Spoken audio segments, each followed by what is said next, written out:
मेरी आज आपसे मुलाकात हो रही है और ये सारा करम हुजूर सईद मिल्लत का है, वरना मेरी क्या औकात मैं चल के आता या कोई मुझे बुलाता।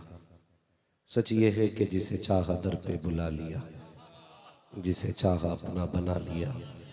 ये बड़े करम के हैं फैसले, ये बड़े नसीब की बात है, ये बड़े नसीब की बात है। यकीनन ये हुजूर सईद मिल्लत की हमसे मोहब्बत है जो हमें बैठा रखा है। कोई एतराज न करे इस जुमले पे कि ये उनकी मोहब्बत कैसे हो सकती है, हमें उनसे मोहब्बत है। एक बुजुर्ग है, ये उस दौर की बात है जब कनीजों का दौर था। बहुत गौर से गुफ्तगू सुने, मैं चाहता हूं कि अंदाज़े बयां मेरा बहुत शौक नहीं है, शायद कि उतर जाए तेरे दिल में मेरी बात। बाजार गए, कनीज खरीद के लाए और कहने लगे तुझे कौन सा कमरा चाहिए। आपने अपने मकान के सारे कमरे दिखाए। उस कनीज ने ना वो कमरा पसंद किया जिसमें घर का कचड़ा पड़ा हुआ था, टूटा फूटा सामान पड़ा था। वो फरमाते कि मुझे हैरत हुई, मेरे मकान में इतने अच्छे अच्छे कमरे थे, ये किसी भी कमरे का इंतखाब कर लेती, लेकिन इसने उस कमरे का इंतखाब किया जिसमें घर का टूटा हुआ सामान पड़ा था। फिर मैंने कहा चलिए छोड़िए, जैसे इसकी मर्जी।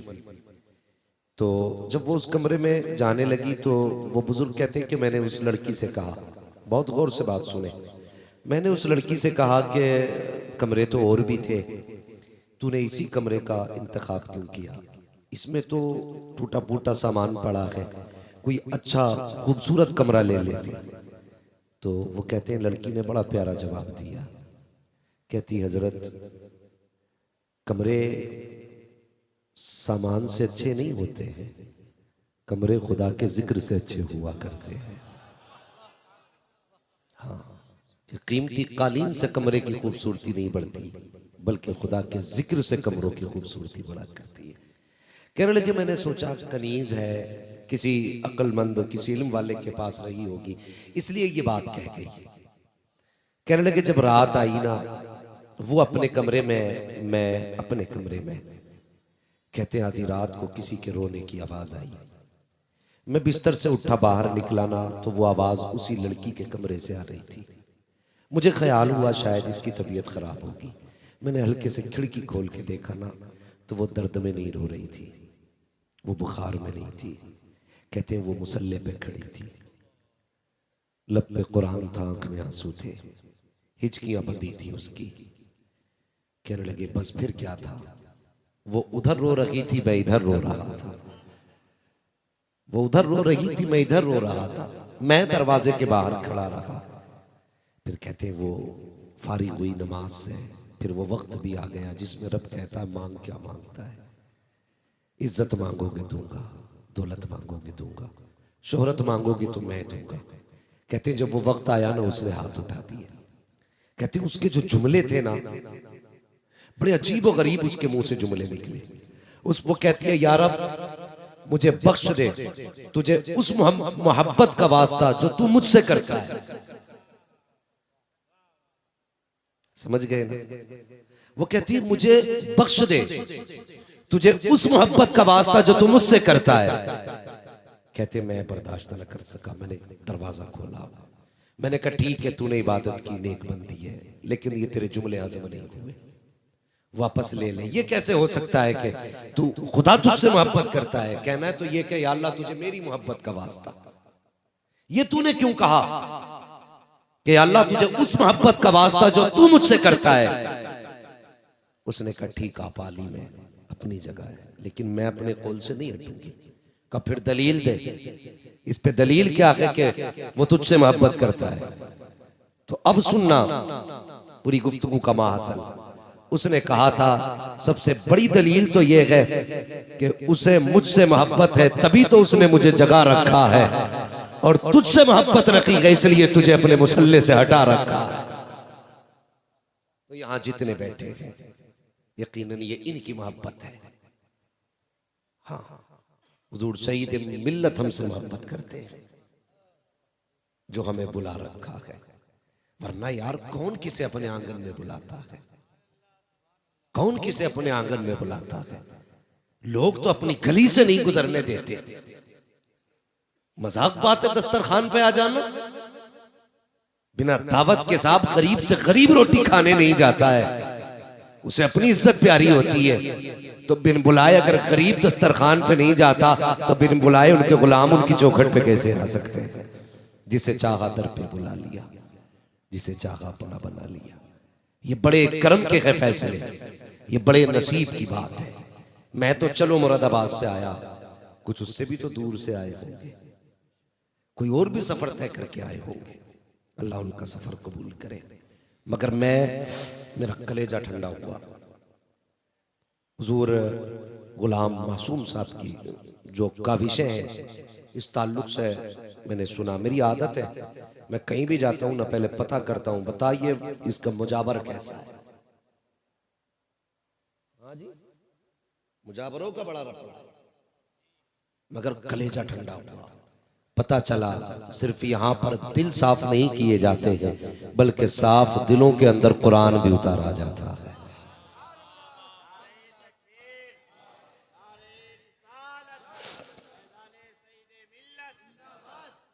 और सबसे बड़ी बात तो यह है कि इस इदारे को हुजूर सईद मिल्लत के चाहने वाले चलाया करते हैं, चाहने वाले चलाया करते हैं, वरना कौम के हालात बिगड़ते जा रहे हैं। मुझे कोई वहाबी ना समझे, कोई देवबंदी ना समझे, मैं सबसे पक्का बरेलवी हूं, मैं बहुत पक्का बरेलवी हूं। लेकिन साहिब दिल के पपोले जल उठे सीने के दाग से, इस घर को आग लग गई घर के चराग से। आज किसी को यह फिक्र नहीं उम्मत किधर जा रही है। आज सब मुजाबिरों को यह फिक्र है कि चादर किधर जा रही है। मेरी अगर बत्ती उधर न चली जाए, मेरा लोबान उधर न चला जाए।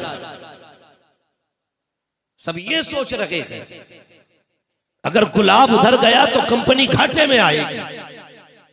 और इसी लालच में आकर के लोग बरेली के इमाम अहमद रजा के मुकाबले में आ गए। मैं कहता हूं दुनिया का कोई भी मकतबा फिक्र हो उसे सामने ला के रखो, कसम खुदा की हर मकतबे फिक्र पे इमाम अहमद रजा का एहसान है। सिर्फ अपनों पे नहीं गैरों पे भी एहसान है। आप कहेंगे कैसे? मैं कहता हूं जाओ इनकी लाए बरेलियां खंगालो जो आला हज़रत पे कुफ्र शिर्क के फतवे लगाते। जब फतवे मसले अटक जाते हैं तो बरेली के अहमद रजा की फतावा रज़विया ही से हल किए जाते हैं। मैं न दोगला हूं न दोगलों को पसंद करता हूं। जिसे हजम ना हो घर उठ के चला जाए, मैं आईना को दिखाऊंगा दाग चेहरे के, जिसे खराब लगे सामने से हट जाए। कलेजा ठंडा हुआ हुजूर सईद मिल्लत की बारगाह में आके। यहां पे चादरों का झगड़ा नहीं। और मुझे तो भाई तौफीक भाई ने बताया कि आज तक हजरत ने अपने हाथ से किसी की रसीद तक नहीं काटी है, रसीद तक नहीं काटी है। लोग लड़ जाते हैं। जाओ खानकाहों के ऊपर, जब दरगाह के अंदर पहुंचोगे गर्दन झुका देते हैं। कोई झाड़ू लगाता है, कोई कहता उठने नहीं दूंगा, 50 रुपए निकालने पड़ेंगे, 100 रुपए देगा तब निकाला जाएगा। मैं कहता हूं ये खानकाहों के मुजाबिर नहीं है बल्कि ये लुटेरे हैं। वो यार मुजाबिर वो नहीं होता है जो जेबें काटे करते हैं, मुजाबिर वो होते हैं जो हाथ यहाँ पकड़ते हैं, रिश्ता मुस्तफा से जोड़ दिया। तकबीर, नारे रिसालत, शेरे रजा मुजाहिदे दौड़ा, फखरुल मुतकल्लिमीन, सुल्तानुल मुकर्रिरीन, उम्दतुल वाइज़ीन, सिराजुस सालिकीन, खतीबुल बराहीन, मुफ्ती शरामतीन, हज़रत अल्लामा मौलाना मुफ्ती हम्माद रजा मुरादाबादी साहिब क़िबला। भाई इतने बड़े बड़े मेरे लिए जुमले इस्तेमाल ना करें, मैं बस हुजूर का छोटा सा एक खातिम हूँ। हाँ ये आपकी मोहब्बतें हैं, लेकिन बस गौर करें मेरी बात पे। दर्द होता है, दर्द, ये दिल दुखता है। आज उम्मत किधर जा रही है? गलत नहीं कह रहा हूं, जाओ गोला के चेक करो, जाकर गोला के चेक करो। इतना पैसा होता है कि गिनने वाले कम पड़ जाते हैं। इतना पैसा होता गिनने वाले कम पड़ जाते, लेकिन आज तक हम अपनी कौम को ऐसा आलिम नहीं दे पाए जो आलिम मुस्तफा की शरीयत में उठने वाले फितनों का जवाब और सरेआम दे सके। हाँ, घर में बैठ करके बातें करना बहुत आसान है, बहुत आसान है भाई। काश ये पैसा हमारी कौम भी नहीं देखती है। पैसा वहां लगाया करो जहां पे हुजूर के दीन की तबलीग और इशाअत की जा रही है, जहां हुजूर के दीन को फरोग दिया जा रहा है, जहां कुरान की खिदमत हो रही है, वहां क्यों पैसा नहीं लगता? जाकर के देखो मुजाफिरों के बदन पे जो कपड़े हैं, एक एक ड्रेस की कीमत 50-50 हजार है। जाओ कभी मदरसों में भी जाकर के देख लिया करो, जो कुरान पढ़ रहे हैं, किसी के कुर्ते पे 3 पैबंद लगे हैं, किसी के कुर्ते पे 5 पैबंद लगे हैं। कोई बच्चा ऐसा है जिस रजाई को ओढ़ रहा है वो 3 जगह से फटी हुई है। कोई बच्चा ऐसा है जिस कुरान को पढ़ रहा है उसके और आप जगह जगह से पोसीदा हो चुके हैं। हमारी कौम को ये कुरान वाले नजर नहीं आते हैं। आंखें बंद करके गोलकों में पैसे डालने वालों, अगर मुस्तफा ने कयामत में पूछ लिया मज़ारों पे इतनी चादरें क्यों चढ़ाई गई, क्या जरूरत थी इतनी चादरों की, तो क्या जवाब दोगे? इतने फूल चढ़ाए गए और यार चढ़ाओ, ये जायज है, लेकिन ये भी जरूरी है जहां तुम 100 रुपए जाकर के खानकाहों को दिया करते हो, 200 रुपए जाकर के मदरसे के अंदर भी दिया। क्यों नहीं देते मदरसों को? आज तलबा यतीमों की लिस्ट में, मौलवी ज़कात खाने वालों की लिस्ट में। मुझे बताएगा दीन बचा कौन रहा है? ये जिन्हें नमाजें भी याद नहीं, ये जिन्हें फातिहा तक नहीं आती,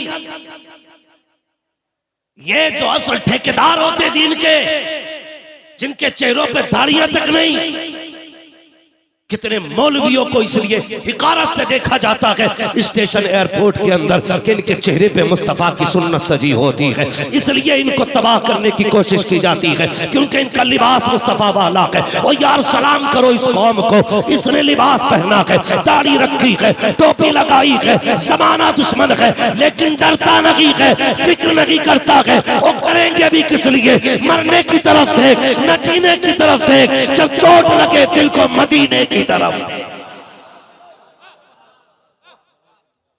लुट गई हमारी कौम और हम सोशल मीडिया खेल रहे हैं।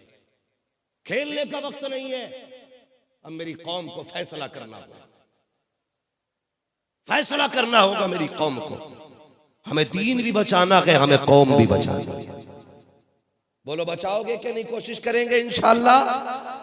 बातें कड़वी लग रही होंगी शायद कि मैं तो फला मजार पे 56,000 की चादर चढ़ा के आया था, इसने तो सब पे पानी फेर दिया। 56 नहीं 56 लाख की चढ़ा के आ। अगर घर में बाप के बदन पे ना स्वेटर नहीं है तो तेरी 56 लाख की चादर की कोई औकात नहीं है। बदलो अपने आप को और ऐसी खानकाहों से जुड़ो जहां पे कुरान भी पढ़ाया जाता है और इश्क मुस्तफा का जाम भी पिलाया जाता है, जाम भी पिलाया जाता। पुराने बुजुर्गों को देखे ना मुबारक भाई, हाँ सरकार ख्वाजा गरीब नवाज मुरीद क्यों करते थे लोग? खुदा से मुस्तफा से जोड़ने के लिए है। आज बैंकों से जोड़ने के लिए लोग मुरीद करते। बुरा ना मानिएगा, जो जितना पैसे वाला उतनी इज्जत है, जितना गरीब है उतनी वैल्यू है ही नहीं है। यार ये देख दिल कौन सा लेके आया है, दिल कौन सा लेके आया है। भाई बदलो अपने आप को, इश्क करो मुस्तफा से, कुरान की खिदमत करो। अल्लाह सलामत रखे। गालिबन एक तालिब फारिग भी है ना, कोई बच्चा फरागत भी है। इंशाअल्लाह आज आप ना हुजूर सईद मिल्लत के फ्यूज़ बरकात का वो मंजर भी देखेंगे जिसमें कौम को हाफिज बना के दिया गया, कौम को हाफिज बना के दिया गया। मगर हमारी कौम बड़ी अच्छी है। मौलवी साहब से सीधी बात जाके ये कह रहे आप मौलवी साहब कहीं ना चला, पहले इंग्लिश मीडियम में डाला, फिर हिंदी मीडियम में डाला, फिर गांव के स्कूल में डाला, कहीं नहीं चला तो अब यहां लेके आ गया, अब इसे तुम चला दो।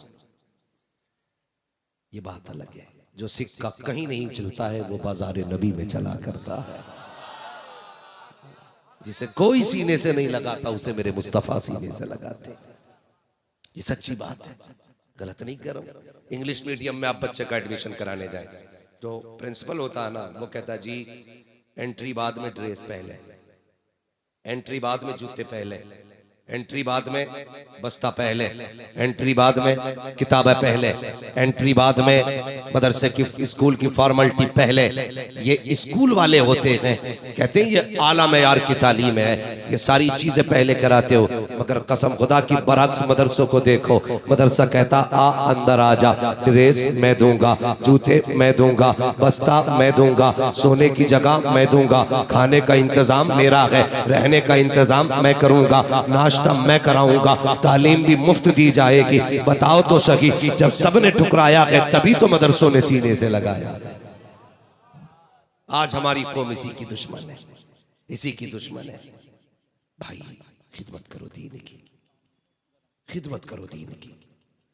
और मैं अक्सर ये बात कहता हूं कि कोशिश करो हर घर में कम से कम एक कुरान का कारी होना चाहिए, एक हाफिज जरूर होना चाहिए। इसलिए कि अगर एक भी हाफिज होगा ना तो फिर अगर बाप शराबी भी होगा तो पिएगा नहीं, भाई चोर होगा तो चोरी छोड़ देगा, चचा रिश्वतखोर होगा तो रिश्वत छोड़ देगा। सिर्फ किस लिए कहेगा यार भतीजा हाफिज हो गया, दुनिया क्या कहेगी, बेटा आलिम हो गया, दुनिया क्या कहेगी, पोताकारी हो गया, दुनिया क्या कहेगी। इस फिक्र से ऐबों का जनाजा निकल जाता है। और सबसे बड़ी बात तो यह है, जिस घर के अंदर कुरान का कारी होगा उस घर में बदअकीदगी नहीं आएगी।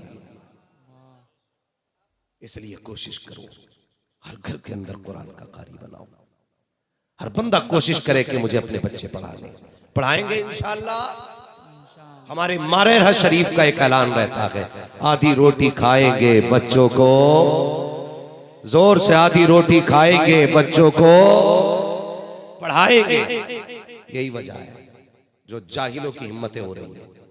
वरना अगर हर घर के अंदर एक आलिम होता, एक हाफिज होता ना, आज इनकी जड़ें नहीं बनती।